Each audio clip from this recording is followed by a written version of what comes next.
The World Without Visas, Around the World with Valery Shanin. The travel across Sri Lanka became the next stage of the World Without Visas project, within which Valery Shanin travels only around the countries visa-free for Russians. Sri Lanka, the jungle and the ruins. Sri Lanka is the homeland of elephants, jewels and Ceylon tea, well known to the whole world. There are beaches, the jungle, ruins of the ancient cities, Buddhist and Hindu temples. Sri Lanka is accurately divided into certain regions, as though specially created for travelers with various interests. If you are interested in the best and most popular beaches, then you need to go straight from the airport to the coast of Negombo or Bentota, or to one of the beaches between them. If you wish for the sea and the sun and less people, then it is better to choose the beaches on the eastern coast. Fans of the history can straight away, without any delay, head to the central part of the island, where there is the congregation of ruins of the ancient cities of Anuradhapura and Polonnaruwa, the amazing rock of Sigiriya, and for those who enjoy tea, mountain walks and slow trips on trains with charming views, a direct road to the mountain part of Ceylon. We are starting our travel in Colombo. The Sri Lankan capital has a certain colonial charm inherent in the tropical cities, influenced by the light touch of the British Empire. However, the dense traffic, miasmas of badly purified gasoline, unmercifully scorching sun, garbage and banana skins under your feet, the peeling walls in the dirty lanes, and the sizzling hot asphalt underneath, already on the second day, makes you think that it's time to go someplace else. One day is the maximum term for visiting Colombo. There is no need to scamper about the megalopolis, stretched from one end to another for 30 kilometers along the ocean. All worthy of your attention is concentrated in its old center, in walking distance from the central bus station.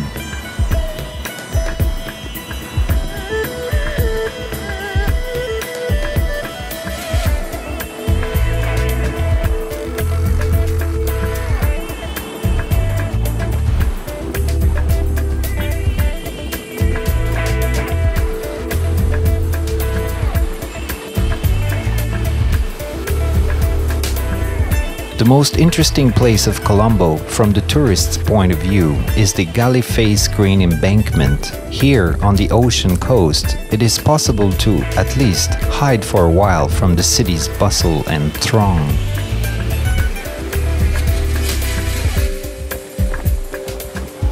Even several hours will be enough to form a general impression of the city.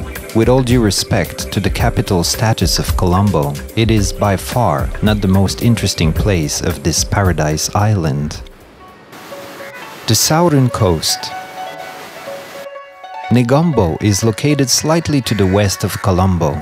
It is the country's beach resort that is closest to the airport. We exited the plane and in an hour have already dived into the ocean. From here, it is convenient to begin the travel across the country and finish it back here again. Negombo, the oldest Sri Lankan seaside resort. There are always many tourists here. However, the beach is so long and wide that it is never really busy.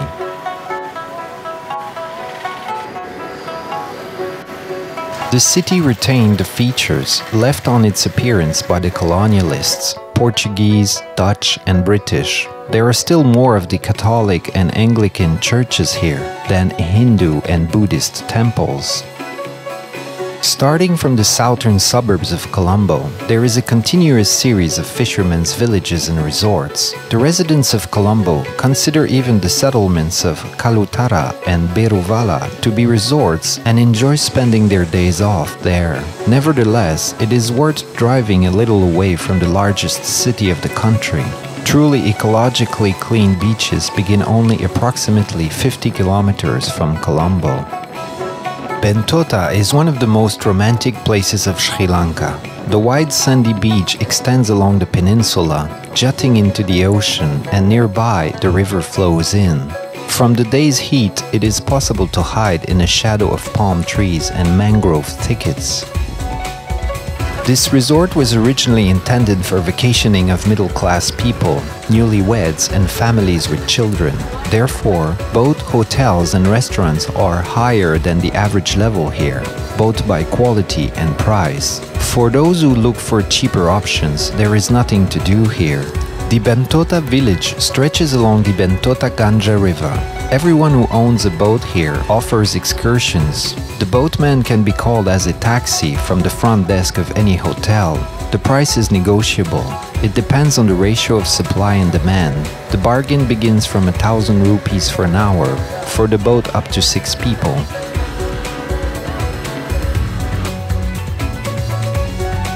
The mangrove thickets stretch almost along all the river, and in one place, through narrow paths, the boat enters into the space, closed from all sides, which you cannot call other than the mangrove cave.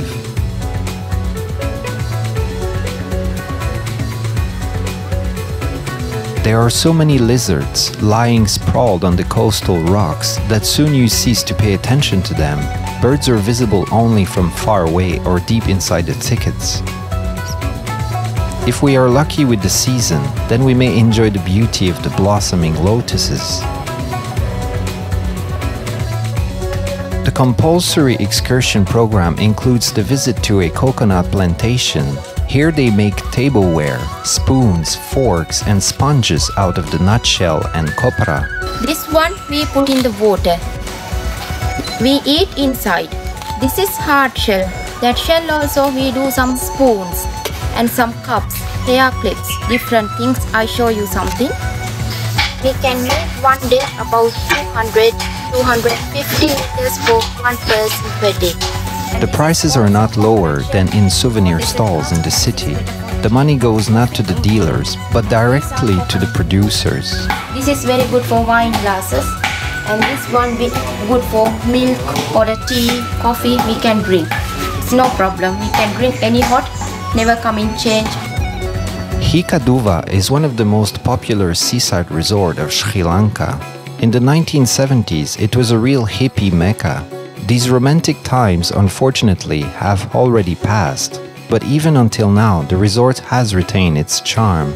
There are hotels and hostels for all tastes and budgets, from the luxurious 5-star hotels for the choosiest fans of beach vacations to small cozy guest houses for backpackers. Gali is the fourth by size of the most interesting city of Sri Lanka from the historical point of view. Unlike the ancient capitals of the country, it doesn't lie in ruins and continues to live. Gali is a biblical taxis. It was from here that the Judaic Tsar Solomon was receiving the jewels, spices and peacocks.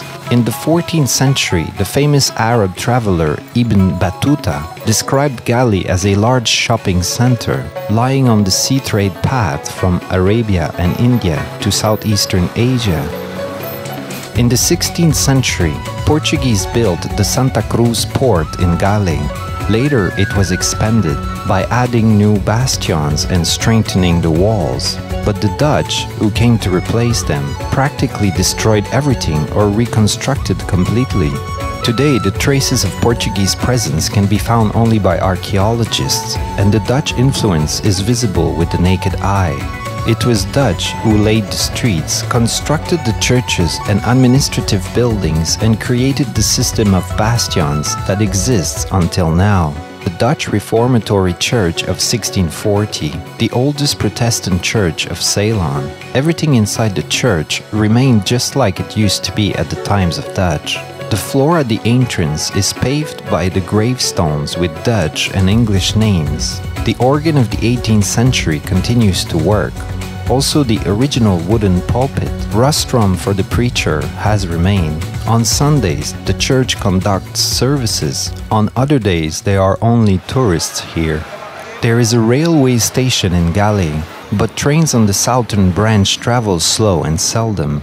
It is still more convenient to use buses. The buses in the southern direction depart every 5 minutes. Our next goal, Matara, but on the way we will make a short stop on Unawatuna beach. It is only 5 kilometers to the south from Gali. It is an ideal place for those who prefer to swim in calm water. The coast is protected from high ocean waves by the coral reef, and the Buddhist temple on the cliff at the end of the beach is an ideal place for meditation.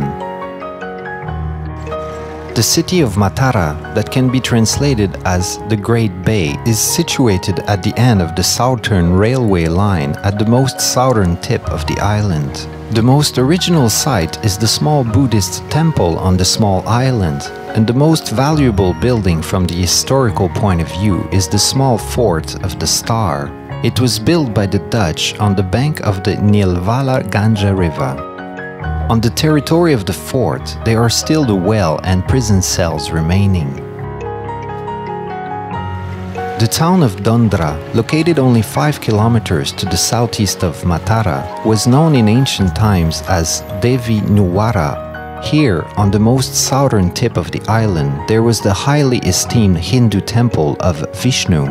It was destroyed by the Portuguese, preoccupied with fighting against idolaters. Only the small sanctuary has remained. It became part of the new temple, constructed in the 20th century.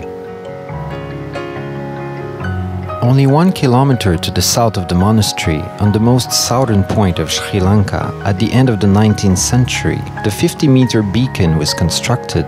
It was done by the efforts of the British. From here, there is a remarkable view opening over the southern coast and the boundless ocean.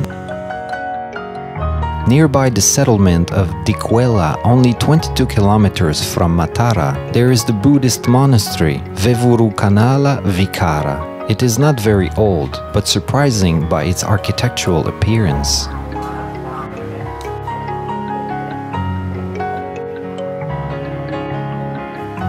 The main temple, decorated on the outside as a huge fancy casket, is choke-filled with Buddha's statues, his disciples, demons, Hindu deities and simple folks.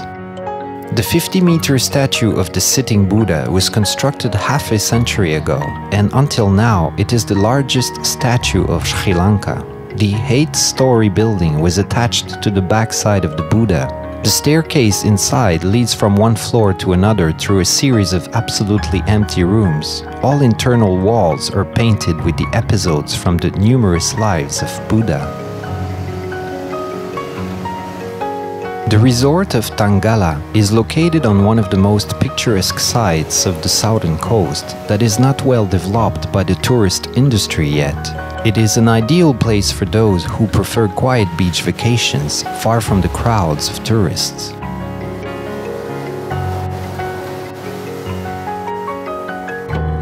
The southern town of Tisamaharama, or just Tisa, is situated on the bank of a huge reservoir surrounded by rice fields with old Buddhist temples.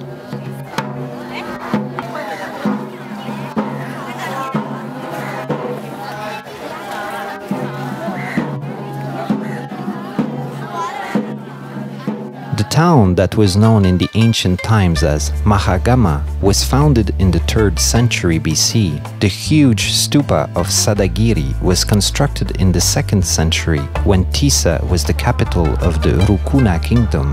The stupa strikes by its size. Its height is 56 meters and the diameter of the base is 165 meters. But local Buddhists appreciate it not only for the size. Sacred relics are immured inside this stupa. The town of Kataragama attracts the pilgrims even more, which is only 15 kilometers away from Tisa. The first Hindu temple was built here back in the 2nd century BC. It was dedicated to the local Hindu and Buddhist god, Kataragama Deviyo. Gradually, on the northern bank of the Manik Ganga River, a huge temple complex has arisen. Hindu temples stand side by side with the Buddhist ones. There is also a mosque. Buddhists and Christians, Muslims and Hindus come to bow to Kataragama from all over the island. Dozens of thousands of tourists from around the world join them here annually.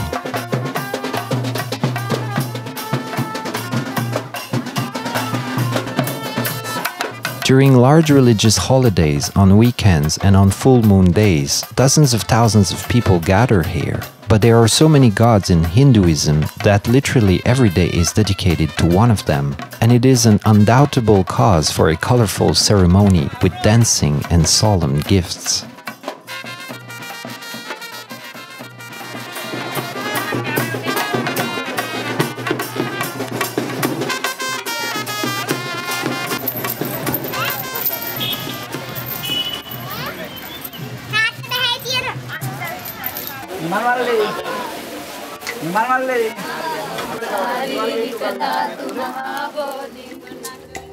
One more popular site amongst pilgrims, but so far poorly known among tourists, is the holy site, located 5 kilometers to the south from the town of Vuelavaya. The name of the sanctuary, Buduruvagal, appeared from the merger of words Budu, Buddha, Ruva, images, and Gala, a stone. 7 huge figures were cut out in the 10th century AD on the slope of the huge rock by the adherents of Mahayana Buddhism. The robe of the huge standing Buddha was once painted in orange color, but there are only insignificant traces left from the paint. To the right of Buddha, there is Bodhisattva Avalokiteshvara, cut out in the rock, who is accompanied by Sudanakumara and Tara, and to the left, Bodhisattva Vajrapani. The ancient cities. To the north from the mountainous region, in the droughty part of the country, there is the region of Radzarat, or the Earth of the Tsars. Powerful imperial dynasties govern here for 1,500 years. On the way from the southern coast to the ancient cities, it is not possible to miss the city of Kurunegala. It is the capital of the Northwest Province and a large transport center. During nearly half a century, at the turn of the 8th and 9th centuries, Kurunegala was the capital of the Sinhalese kingdom. There are no historical monuments remaining from those nice days. It is not worth to specially go to this city. If there is need to make an interchange here, then it is good to spare an hour to climb the steps cut out in the rock to the huge statue of Buddha, established on the top of the Etagala rock. Usually there is nobody here, except for incredibly curious monkeys.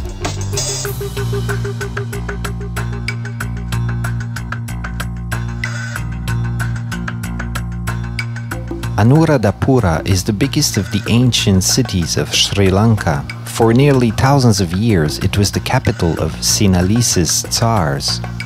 The city was founded in the 5th century BC by the Indian prince Anuradha. The first historical record goes back to 380 BC, when Anuradhapura became the new capital of the Sinhalese kingdom. For the following 1,000 years, the city endured takeoffs and fallings. It was often attacked by both neighbors and aggressors from the southern India, but the city still continued to live and develop. After the capital was transferred to Polonnaruwa in 993, the city quickly lost its importance. The buildings have been turning into ruins, grown over with dense jungle. Fairly recently, the restoration of former grandeur has begun. They started off on a large scale. Everybody works here, without cease.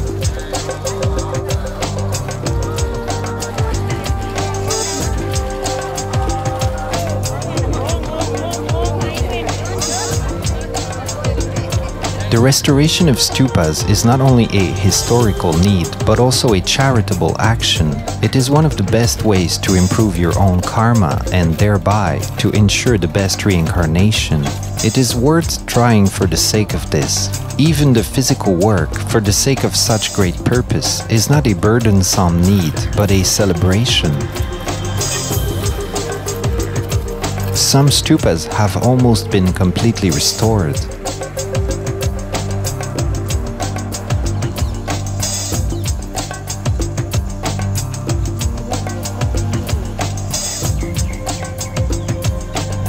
Among the dance thickets occupied by pack of monkeys, there is Tuparama Dagoba hiding, the oldest stupa of Sri Lanka. It is almost one of the smallest stupas of Anuradhapura. Its height is only 19 meters, but it is the most picturesque one.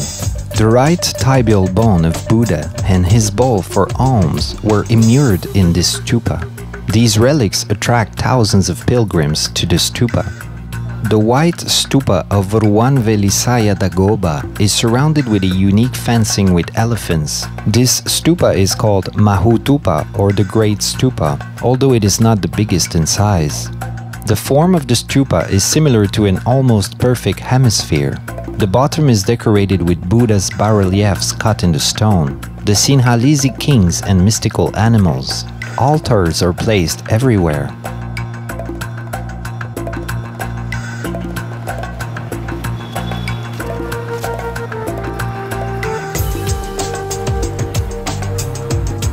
The stupa is surrounded by the park with the remains of the ruins, monastery buildings, ponds and pools for monks. The large stupa of Abhayagiri Dagoba was constructed in the 1st century BC. Its name can be translated as Fearless Giri. It serves as a reminder of the Jain monk hermit who once lived in this very place. The stupa was reconstructed several times. In the 12th century, it was about 115 meters high, and now it is not higher than 75 meters. Buddhism began its triumphal procession along Sri Lanka in Mihintale. In 247, the Tsar Devanampiya Tissa, during his deer hunting, accidentally met the preacher monk Mahinda. The conversation struck up among them. The words of the monk made such an indelible impression on the Tsar that he decided right there to become a Buddhist. There are 1,840 granite steps leading to the mountain. At first, the staircase is wide and flat, but the higher we rise, the more abrupt and narrow it gets. To facilitate the climb, it is possible to apply the method of Buddhist monks, to climb not straight up, but along the tacks, to the left diagonally, then to the right.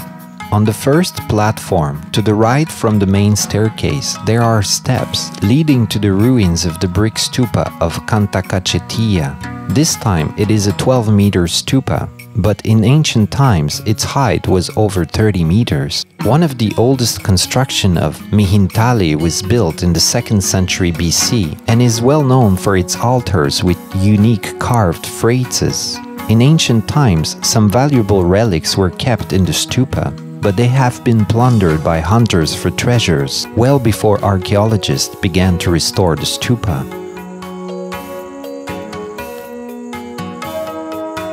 On the second platform, there used to be the monastery of Medamaluva. All that remain are the monastic refectory with its stone through, the hall for monastic meetings with columns, and in the cubby behind the hill, the small pool with the 2-meter lion standing on its hinder legs, water used to pour out of its jaws. The following flight of stairs, past the inscription cut out in the rock, leads to that very place where the meeting of the Tsar and Mahinda occurred. This place is so sacred that it is possible to approach it only barefoot and with uncovered head.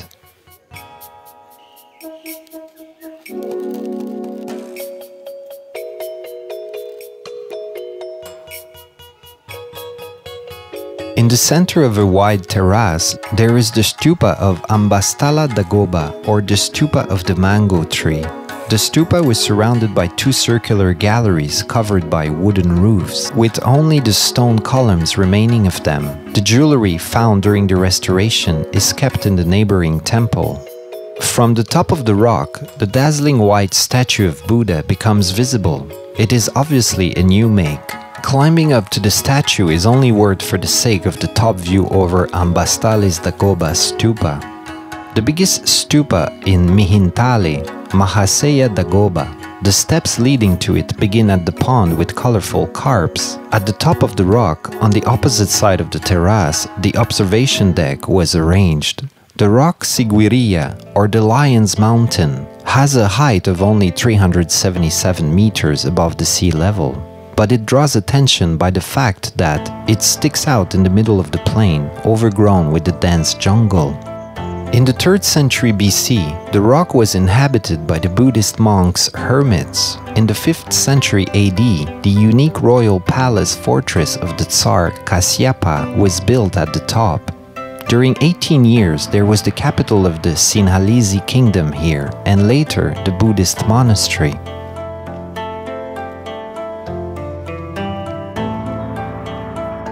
At the footstep of Sigiriya, on the place of the threefold ring of ancient defense moats, the water gardens, the most ancient in Asia, were created. Here they have constructed swimming pools, artificial islands and pavilions. A bit further towards the rock, the terrace park was created. The steps are leading us up, past the huge cobblestones that once served as foundation for the buildings and monastic cells that were cut out in the rock towards the western entrance to the palace. Approximately halfway to the top, there is the steel spiral ladder going to the side, screwed by bolts onto the extensions fixed to the rock. It goes to the long covered gallery with frescoes of the 5th century. The uniqueness of these frescoes is not only in their antiquity, but also in their plots. They have not religious, but exclusively secular content. There are women depicted on the frescoes, all as if selected classical beauties. The narrow path brings us to the wide stone platform, 2 huge lions' paws, all that remain from the stone lion that was standing here in the 5th century, the symbol of Singhal imperial dynasty. All rising to the top to the imperial palace had to pass through the open jaws of the lion. Today there is the upward iron ladder with separate strips for climbing and going down. The top of the rock was fully covered with buildings, but only the foundations and the pool have remained until now. However, it is worth going up, at least in order to slowly examine the vicinities after having comfortably nestled.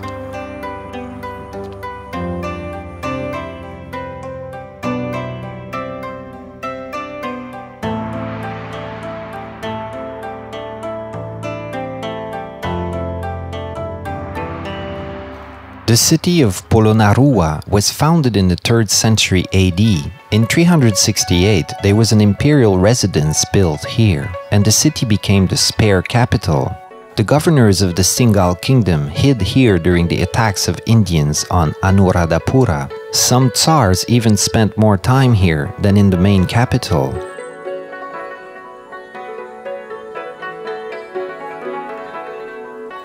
In the 10th century, Ceylon was attacked by the army of the southern Indian dynasty of Chola. Anuradhapura was captured and burned down, and Polonnaruwa became, instead of a spare, the only capital of the country.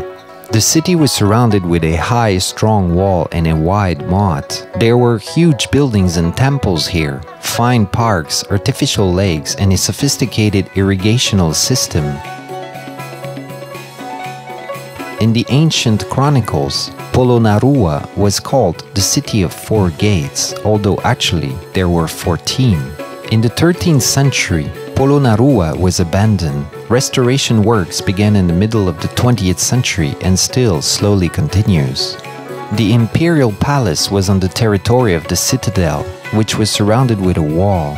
It was 7 floors high. 3 of them were made of stone, with the 4 top ones made of wood. There were about 1,000 rooms in the palace. The group of ruins lying a little to the north of the palace, surrounded with the wall, is known as Talada Maluva. Exactly here, the best-known relic of Sri Lanka, Buddha's tooth, was kept in the sacral center of the city, near the palace.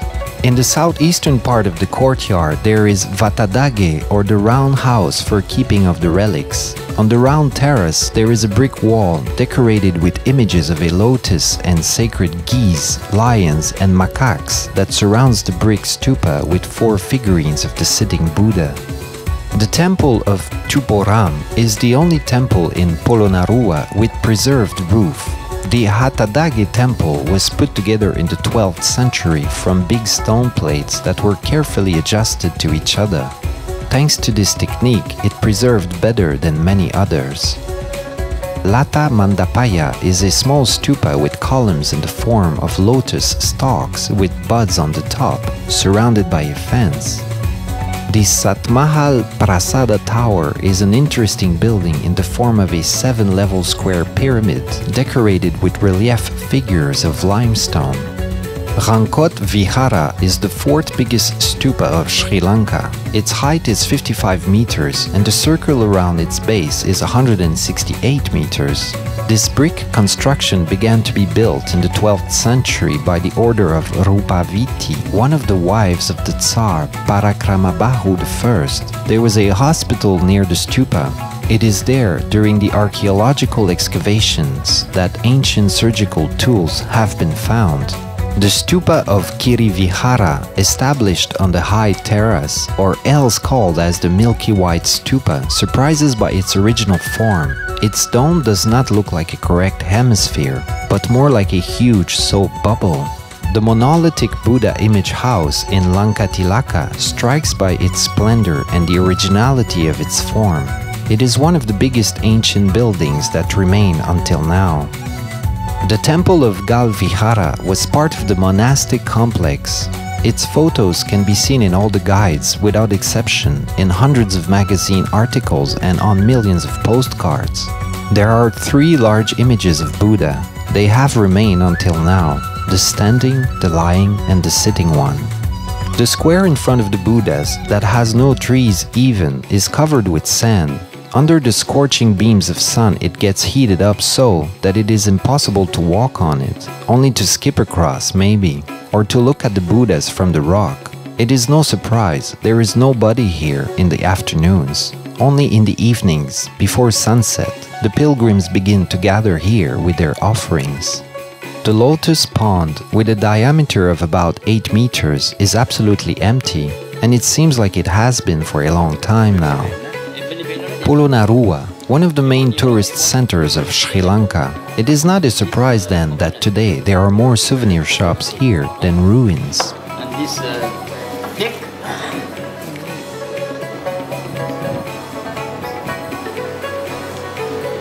To visit Sri Lanka and to miss seeing the wild elephants, it's unheard of. The best place where it will be possible to correct this omission, the National Park of Mineria. On the territory of 8,890 hectares, among the woods and dense bushes, there is the habitat of elephants, macaques, deers, and leopards.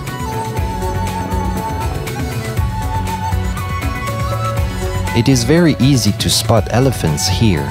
The terrain is open, and the elephants are large animals. It can be not just a single wandering elephant, but they can be seen in herds too. There are many birds on the lake. In the small forest, 50 meters from the shore of the reservoir, they have constructed a high concrete observation tower. For those who have powerful optics to examine birds from a distance, it is also possible to come close to the waterfront, but birds don't let us get absolutely close to them.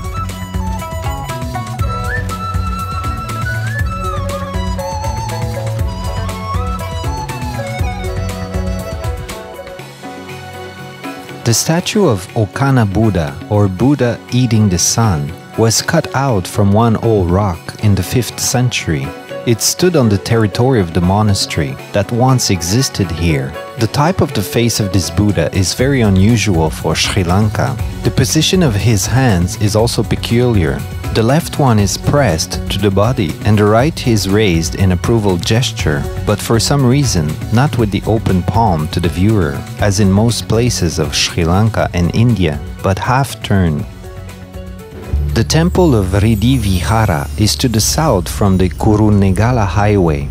Dambulla is 2 kilometers from the town of Ridigama. According to the legend, the Tsar Dutagamani, who lived here in the 2nd century, didn't have enough money to complete the construction of his grandiose stupa, when suddenly it was his astounding piece of good fortune that silver deposits were found in Ridigama. It was just enough for financing the remaining works on the stupa. In the cave where the silver was found, they made a cave temple. It is called Riddhi Vihara, or the Silver Temple. The gilded statue of Buddha was established inside. It has preserved until now, but the monks do not permit to photograph it. The eastern coast. Long white beaches, the turquoise sea, picturesque towns, national parks, all of this was made available to tourists fairly recently, only after the termination of the Civil War that lasted from 1982 till 2009. In the period from May to September, in other parts of Sri Lanka, there are monsoonal rains, while here it's the peak of the dry season.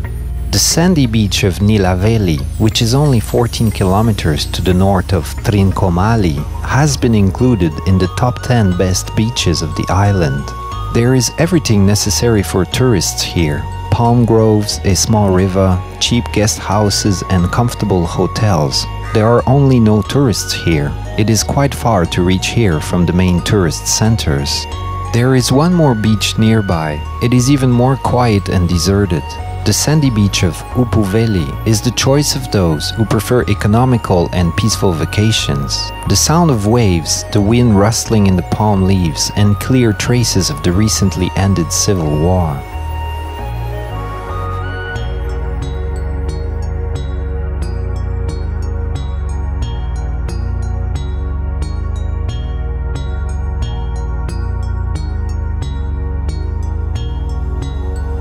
The fishermen's village of Arugam Bay lies in the southern part of the eastern coast of the island.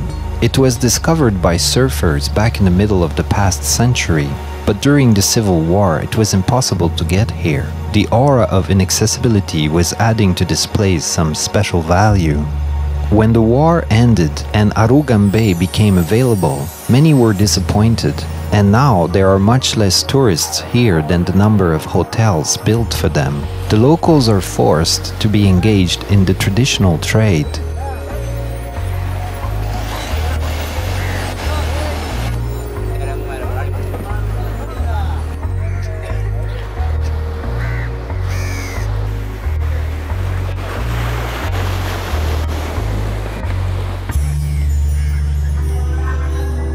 Highlands.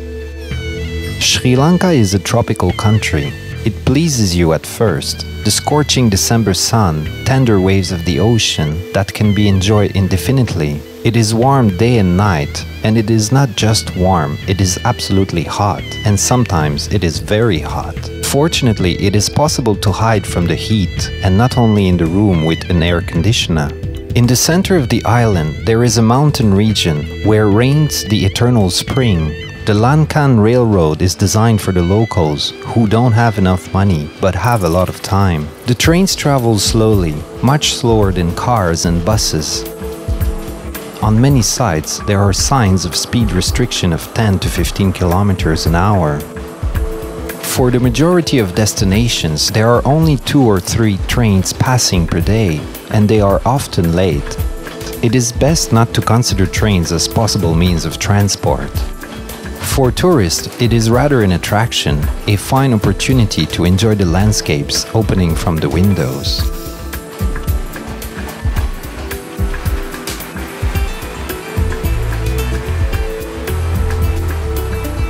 The first rails in Sri Lanka were laid at the times of the British in 1864. Today there are 9 active lines on the island. They radically disperse from Colombo. Only one of them passing across the highlands is of interest to travelers. The fare depends on the distance. The zone system is used in Sri Lanka, most common on our electric trains in Russia. Tickets neither get checked when boarding nor during the trip, but only at the exit from the station of final destination they need to be handed over to the controller.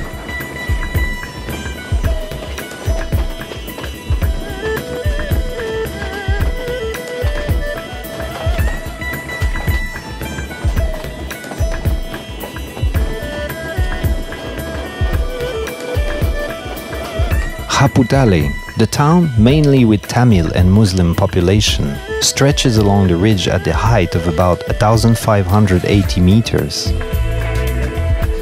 Here are the preserved mansions and churches constructed by the British. But the most important, for the sake of what tourists come here, are tea plantations. They surround the town from all sides. It is here in Haputale, the real homeland of the Ceylon tea. The very first tea plants have been planted here. They still bear fruit, and the tea factories built by the British continue to work. A fine opportunity to visit tea plantations located to the west from Haputale is to walk about 10 kilometers by foot on an asphalted but narrow road to Igalgashina station. The first tea plants on the territory of Ceylon were planted on Blackwood Tea Plantation in 1888. They still grow. They are only trimmed and cut from time to time.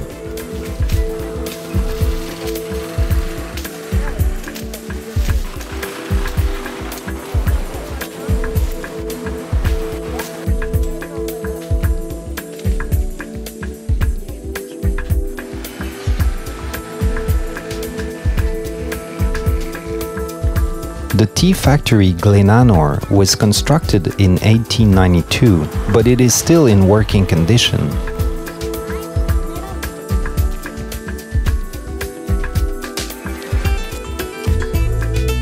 All residents of neighboring villages work for the tea companies, on plantations or at factories. The same companies possess school and Hindu temples, and even all houses in villages.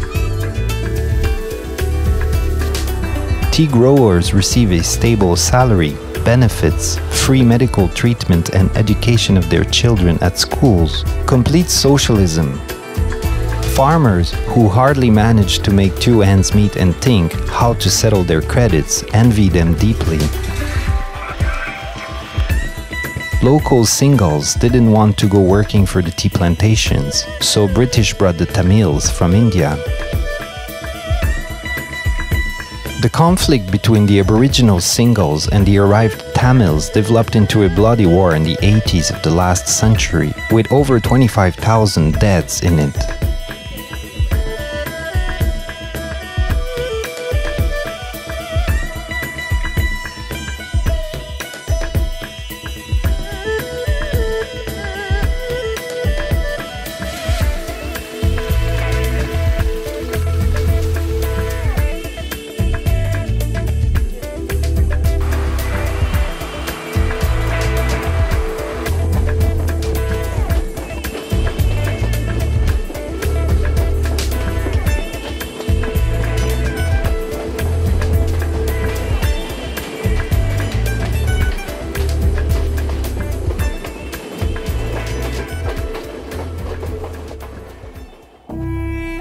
From the railway station of Ohia, the road is leading us to the entrance of the Horton Plains National Park. The road is asphalted. There is almost no transport here. The views are remarkable. Woods, lakes, mountains and huge rhododendron. From the park entrance to the central office, there are 4 more kilometers. The road here is mostly flat and passes across the open space. The fields extend both on the right and on the left. The mountains and the woods can be seen in the vicinity. The largest part of the plateau, lying at the height of over 2,000 meters, is covered with grass. Only occasionally, small forest circuits appear on the hilltops and in ravines. From the central office of the park, there is the beginning of the track to the end of the world. The route is circular. It can be walked both clockwise and in the opposite direction. The wide, well-maintained track goes through the dense thickets. It is practically impossible to turn to the right or to the left. The national symbol of Sri Lanka. It is found only here, the endemic chicken. First we have arrived at the small end of the world. From there, the 3 crowns are visible far below, and only if you are lucky and there won't be clouds. No need to stay here long.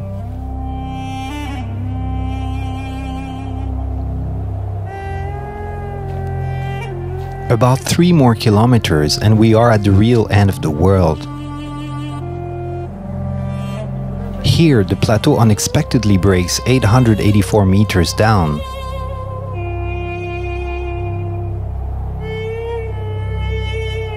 The view over the southern part of the island is opening. On clear days, it is even possible to see the coast.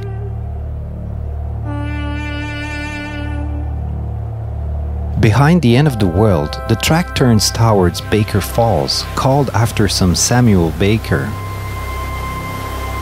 To see this small but very picturesque waterfall, it is necessary to go down a steep slope and then to clamber up back on a track. The way back to the entrance begins from the falls. No less than 3 hours are required for this route, even while staying not too long in each place. Among the 24 animal species living on the territory of the park, there are leopards, elks, several species of deer, wild boars, hares, squirrels, and porcupines, but deer is the most frequent animal to see. There is no need to chase them in dense bushes. They come themselves to communicate with people. The mountain resort Nuwara Elia is the tea capital of the country. Only 3.5 kilometers from the city, there is the Pedro Plantation, founded in 1885. There are approximately 1,000 people working there nowadays. They live near the factory in the settlement of tea growers. The factory hosts 30-minute tours. They show all production rooms, share details of tea production process.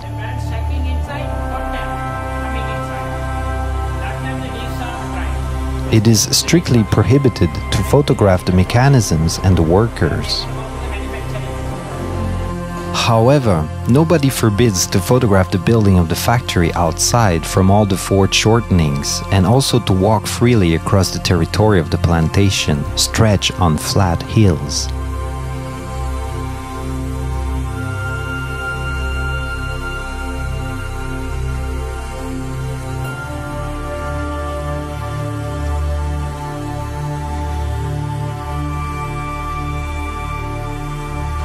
On the opposite side from Nuwara Elia, there are also several tea plantations, where they not only let people in, but also actively invite tourists. The tea plantation and factory Macwoods is 20 kilometers to the north of Nuwara Elia, towards Kandy. In the cafe at the little souvenir shop, it is possible to drink freshly made and perfectly brewed tea with cakes, and with the view overlooking the gorge, with all of its slopes covered by the tea plants. Macwoods, the most mountainous tea plantations of Sri Lanka, and one of the most picturesque.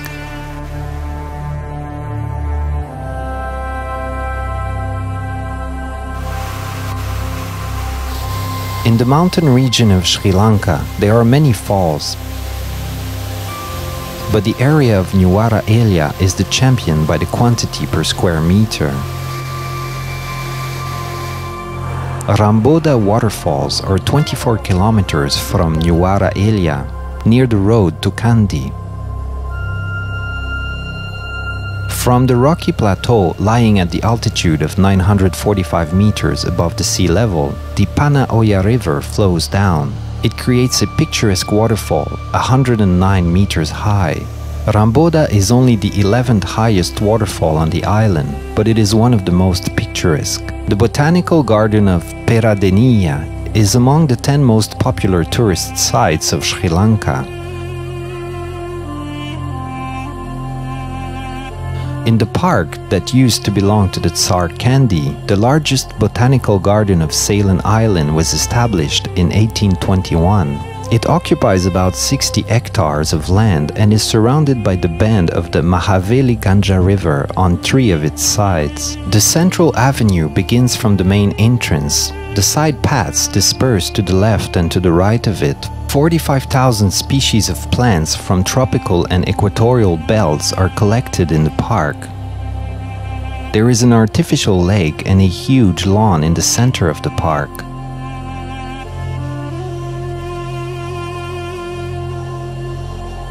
The park is divided into several parts: the orchids zone, the houseplants zone, the palm grove, the pine tree avenue, the Japanese garden, the spice garden, and others. It is better to come here in the heat of the day. It is easy to hide under the shady trees from the scorching sunbeams. The capital of mountainous Sri Lanka lies at the height of 465 meters above the sea level, in the center of the island among the hills covered with dense vegetation. The name of the city is derived from the Sinhalese Kandierat, the mountain, but locals often call it Mahanyuwara, the great city, or just Nyuwara city. There are always a lot of praying and tourists in the temple of Dalada Maligava. The most valuable relic of the country, the Buddha's tooth, is kept here. In 1998, the fighters from the Tamil organization called the Tigers of Liberation blew up the mine truck parked at the entrance to the temple. The octagonal tower, Pitiripuva, has suffered the most from the explosion, but it has been already fully restored. In the center of the drummer's yard, surrounded with buildings from all sides, there is the richly decorated two-story temple. We are climbing the wooden ladder to the second floor and see a long queue of people interested to lay lotus flowers, but at the entrance to the Buddha's tooth. It is not permitted to go inside the room where the relic is stored. It is only possible to glance inside for a moment through an open door. Among the ancient buildings surrounding the Temple of Tooth, the old King Palace is standing out. It served as the King Chambers, and currently it is the National Museum. In Kandy, our travel across Sri Lanka comes to an end, and the World Without Visas project continues. There are new travels ahead, around the countries, visa-free for Russians.